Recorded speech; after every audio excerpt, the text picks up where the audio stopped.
Hello friends, welcome to silver line YouTube channel. நம்ம கார சட்னி அரைச்சிருக்கோம். இந்த தக்காளி, வெங்காயம், காஞ்ச மிளகாலாம் போட்டு இட்லி ஊற்றிருக்கோம். பாருங்கள், இந்த தக்காளி பார்க்கும்போது நல்லா ஷைனிங்காக பளபளன்னு இருக்குது. பட் அதை நம்ம கட் பண்ணி செய்யும்போது தான் அதுக்குள்ளே அது கெட்டு போயிருக்கு. பாருங்கள், பூச்சிலாம் இருக்குது. ஏன் இதை நம்ம சொல்கிறோன்னா, சில பேர் இந்த ரசத்துக்கெல்லாம் தக்காளி புளியில் கரைக்கும் போது அப்படியே சேர்த்தே கட் பண்ணி பார்க்காம முழுசாகவே கரைக்கிறாங்க. அதை நானே நிறைய பார்த்துருக்கேன். ஸோ அந்த மாதிரி நம்ம பண்ணக்கூடாது.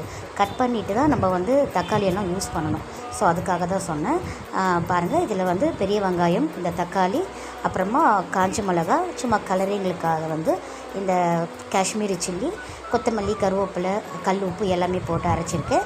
அதுக்கப்புறமா நம்ம கடாயை வச்சு ஆயில் ஹீட் ஆன பிறகு கடுகு, கொஞ்சம் உளுத்தம் பருப்பை நான் நிறைய தான் போடுவேன். அது நல்லா பொரிஞ்ச பிறகு இதில் கொஞ்சம் மஞ்சள் தூள் ஆட் பண்ணியிருக்கேன். ஸோ சட்னியை தூக்கி அதில் நம்ம ஆட் பண்ணிவிட்டு நல்லா எண்ணெய்லாம் நல்லா ஊற்றணும். அப்போ தான் இந்த சட்னி நல்லாயிருக்கும், காரம்லாம் பேலன்ஸ்டாக இருக்கும். ஸோ இதுதான் இன்றைக்கி நம்ம வீட்டோட பிரேக்ஃபாஸ்ட். பாருங்கள், ஆவி பறக்க சட்னி அண்ட் இட்லி சூடாக ரெடியாக இருக்குது. தேங்க்ஸ் ஃபார் வாட்சிங்.